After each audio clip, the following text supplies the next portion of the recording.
Previously on Sharemakers. First of all, I never really think about the things I should think about when I think about what I'm thinking. So I leave heads confused.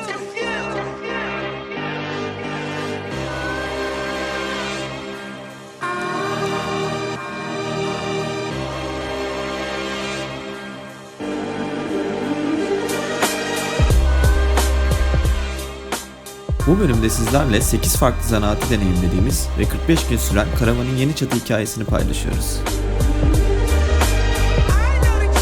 Bu süreçte ilk olarak tasarımcı olduk. Daha sonra modelci, kalıpçı, demirci, marangoz, bazen de nakliyeci olduk.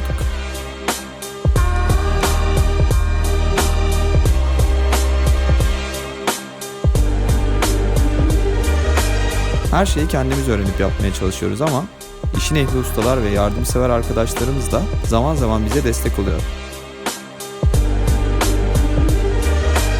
Bu arada size çalıştığımız atölyeden de bahsetmek istedik. Burası yakın bir arkadaşımızın 3 boyutlu imalat atölyesi.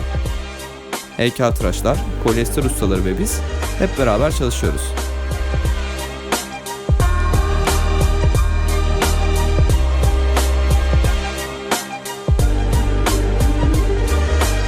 Çatının yavaş yavaş ortaya çıkması ve yerine koyulacak olması atölyede bizim dışımızdaki çalışan insanlarda da bir heyecan yarattı.